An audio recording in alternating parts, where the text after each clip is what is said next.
Hiya guys! This week I'm knitting these cloud slippers that I found on Ravelry. I'll link the pattern down below in the description. It's another chunky knit using some really thick yarn and some really thick needles, perfect for autumn.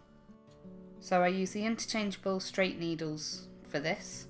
You get to choose your size tips and mix and match them onto these straight ends. I'm using a 10mm stainless steel tip, and I'm using the adapter set where you get 3 different lengths that you can add on to each other to make the perfect length needle that you need for your project. For this one I'm just going to be using the one adapter. If I went too long it would be knocking into the table. So what you want to do is lightly twist the adapter onto the tip. Don't go all the way. When you're almost there, use your cable grips to tighten it the rest of the way, and this will make sure that it stays locked during your project. If I wanted to make it longer, all I do is add more on the end. You can then take your Panda needle stopper, cute little fella, and screw him onto the end, and this stops your yarn flying off. Just twist it on once again, and when you get almost the way, use your cable grip to tighten it. And that's one needle.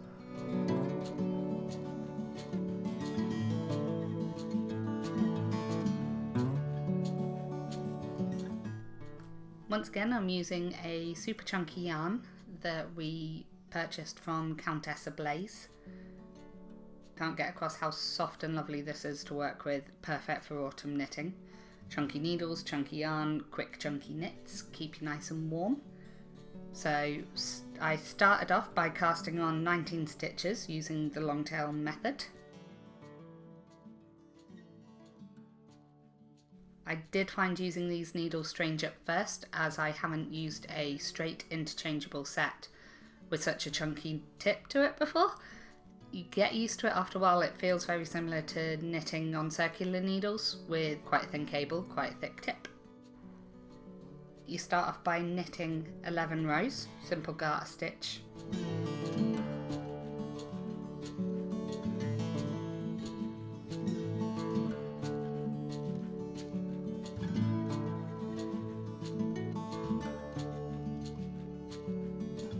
To help me count my rows, I use our Panda click.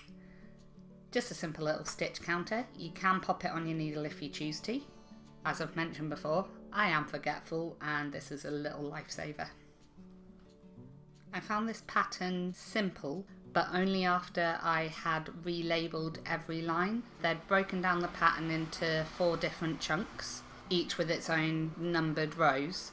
So I just added them all together and created my own guide of rows 1 through 36.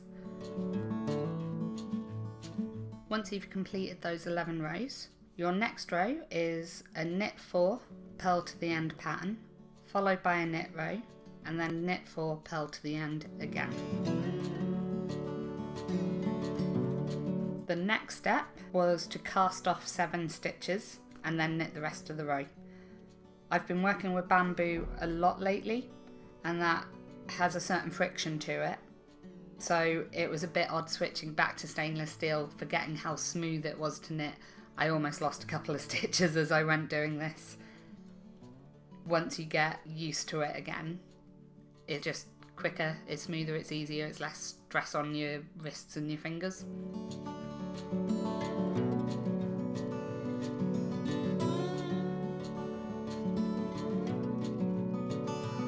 So to shape the top of the foot and create the pattern of almost a strap across there, your first row is to knit 4, purl 5, knit 3. The following row is a complete knit across. Repeat these 3 more times and you have the shape of the foot. Obviously I've sped this up, but it was a very quick knit. I think from start to finish this took me about 40 minutes, including making up. After you shape the foot, you have to cast back on 7 stitches, making it back up to 19, and it's a mirror image of what you knitted before the foot shaping. So it was a knit 4, purl to the end, followed by a knit, and a knit 4, purl to the end again. After this, it's said in the pattern to knit 9, so I assume that was knit 9 more rows. For symmetry I knitted 11. When I made it up, it wasn't so lopsided. And then it was simply to cast off all your stitches at the end.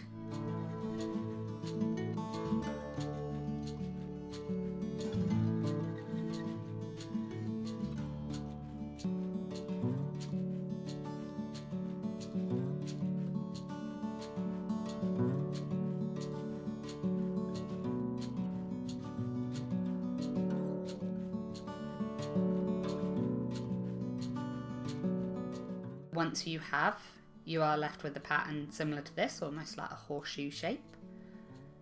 Now you want to trim off your tail, but with a length long enough to sew up around the outside edge. To cut the yarn, I used our Octopus Snips, another variation of our keyring scissors. Very handy to have on you, especially if you're a crafty person.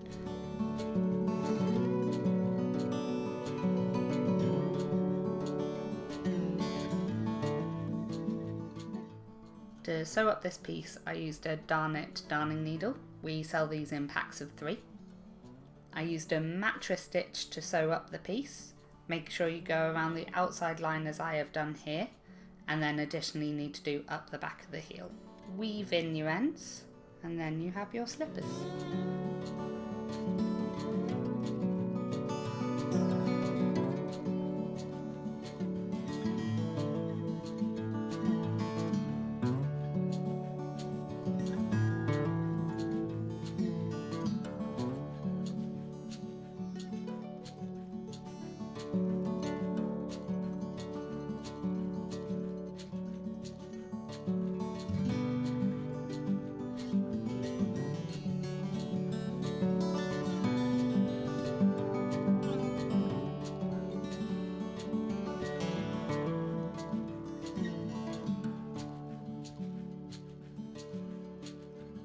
With chunky yarn and large needles such as the 10mm I was using, this was a quick project. It makes for a super warm, cozy slipper, perfect for the upcoming autumn and winter months.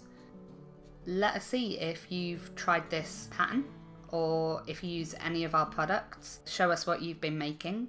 We're on Facebook, Instagram, Pinterest, Ravelry, Twitter. Go have a look. Get tagging us in whatever you've made using Hiya Hiya. Below will be a list of all the products I used in this video, with a link to our website as well. So until next week, happy knitting!